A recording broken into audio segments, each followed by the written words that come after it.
All right, folks, picture this. You're at a dingy bar, the kind where the air smells like stale beer and broken dreams, and suddenly, that riff hits. You know the one. Your foot starts tapping. Your head bobs like you're auditioning for a shampoo commercial. And before you know it, you're belting out, "I love rock and roll." Even if you're the type who claims to only listen to artisanal folktronica on vinyl pressed from recycled kale. Yeah, that's Joan Jett and the Blackhearts' Anthem, the song that's infiltrated every karaoke night, sports arena, and awkward wedding reception since 1982. It's universal, like gravity or bad decisions after midnight. But hold on to your leather jackets, because today we're peeling back the layers of this rock and roll onion. It's gonna make you cry laughing. Drop some mind-bending trivia that'll impress your hipster friends and maybe even inspire you to start a band in your garage. Or at least air drum on your steering wheel. We're talking origins that involve glam rock flops, punk rock makeovers, and enough cultural ripple effects to start a tsunami. And yeah, I'll throw in some puns so bad they'll make you groan louder than a feedback loop. Let's crank this up. But first, a quick aside. If Joan Jett ever hears this, Joan, you're a goddess. The rest of us are just mortals pretending to rock. Okay, let's rewind the tape to the spark, the big bang of this banger. It's 1975, London. Think fog thicker than a politician's excuses, bell-bottoms that could hide a small family, and the Rolling Stones dropping, "It's only rock and roll, but I like it."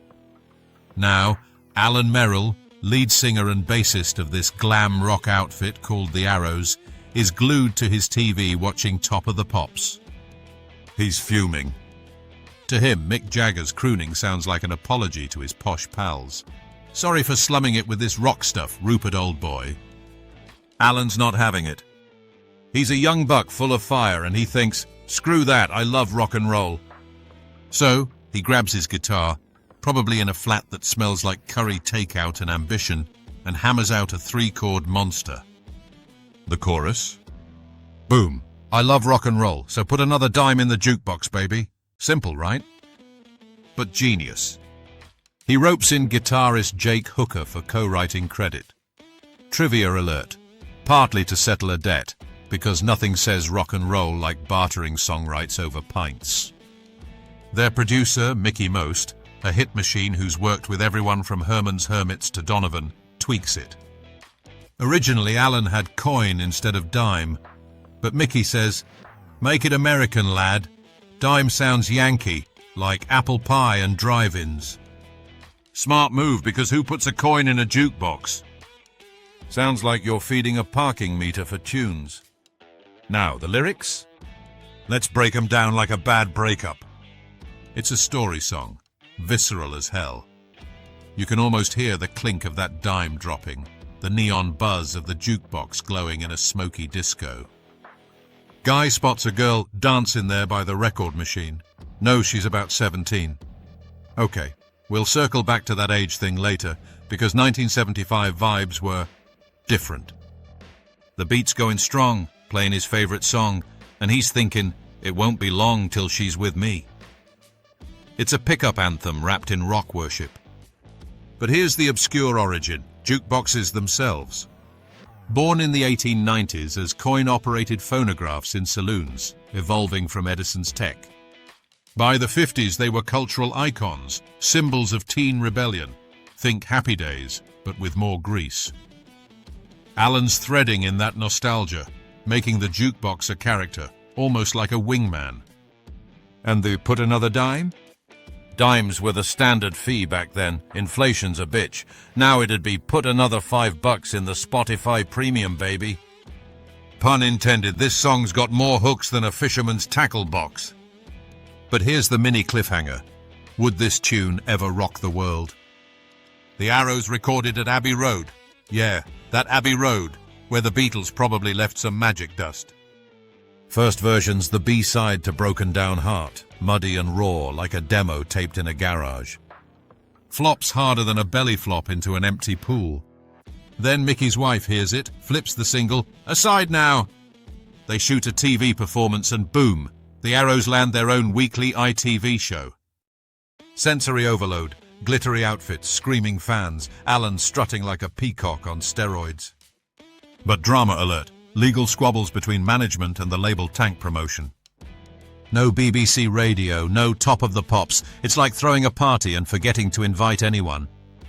The song fizzles in the UK, never charts. What if the Arrows had nailed that promo? We'd be talking about Alan Merrill as the godfather of 80s rock, not just a footnote.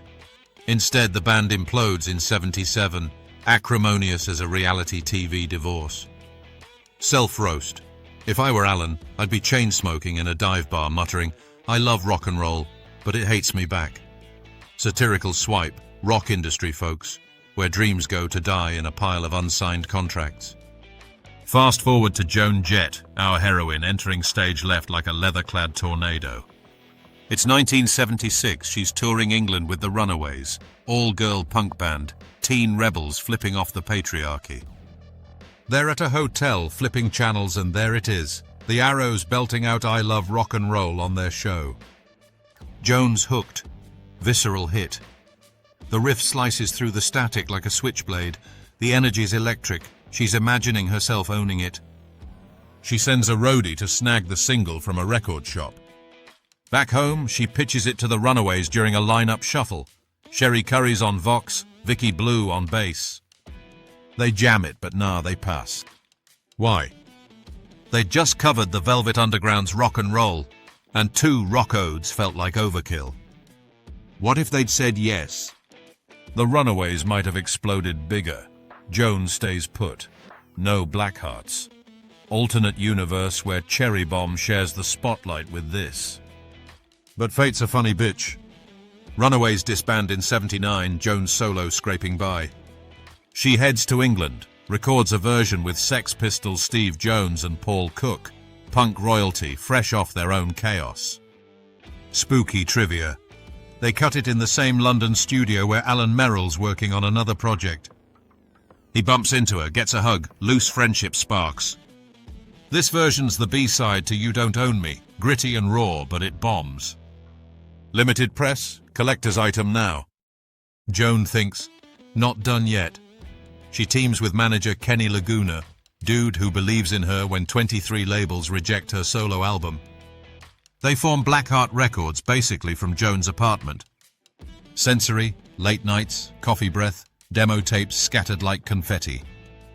They re-record I Love Rock and Roll for the album of the same name, November '81.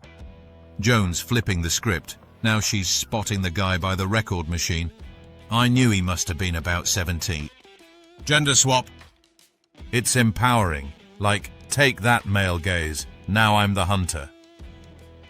The beat's punchier. Punk edge meets hard rock swagger, big chorus that hits like a freight train.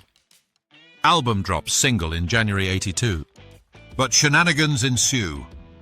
Release time, Boardwalk Records picks it up after indie struggles. Music video? Shot in a seedy New York bar, Joan's in a red leather jumpsuit she hates, so they convert to black and white. Genius move adds grit. Opens with a Bad Reputation snippet, her prior hit. MTV's just launching, plays it non-stop. Boom, rocket fuel. Climbs to #1 on Billboard for 7 weeks, platinum album, Joan's a star. But chaos. Radio stations hesitant at first, 'cause female rocker in '82, patriarchy's still clutching its pearls. Joan tours relentlessly, studio weekdays, gigs weekends, keeping the band sharp as a stiletto. Trivia, the 17 line? In Arrow's original, it's the girl. Joan keeps it for the guy, sparking debates on age. But it's fictional, folks, like most rock tales.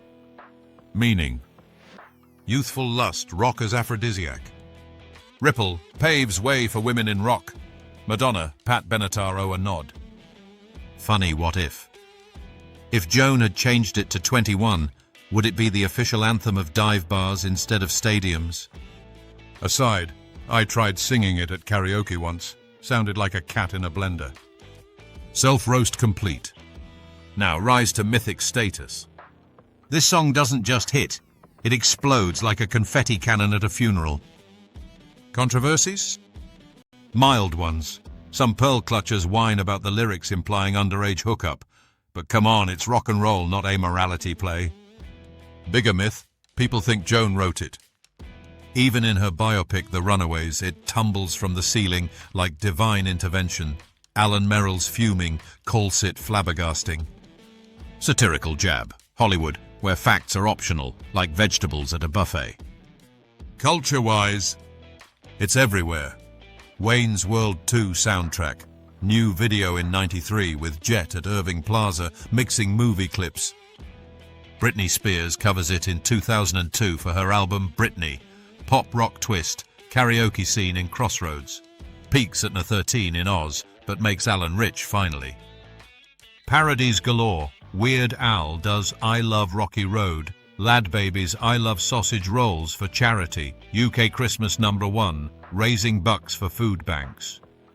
Absurd scenario, what if the Stones covered it back? Mick Jagger crooning, I love rock and roll, but only on yachts. Pun, this song's so infectious it's the herpes of hits. Once you catch it, it's forever. Legacy and lasting weirdness. 40 years on, it's a Grammy Hall of Famer, Rolling Stone Top 500, Billboard All-Time Great. Jones inducted into Rock Hall 2015, about time. Ripple effects? Empowers generations. Girl bands cite it as gospel. Obscure trivia.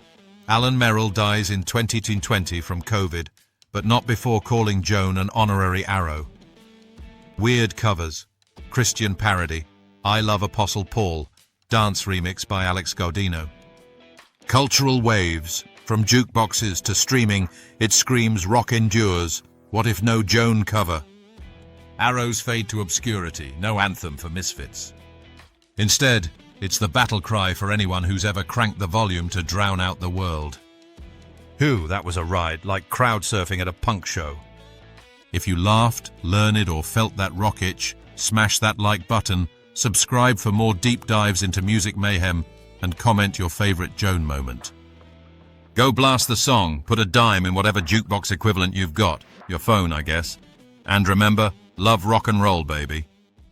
Peace out.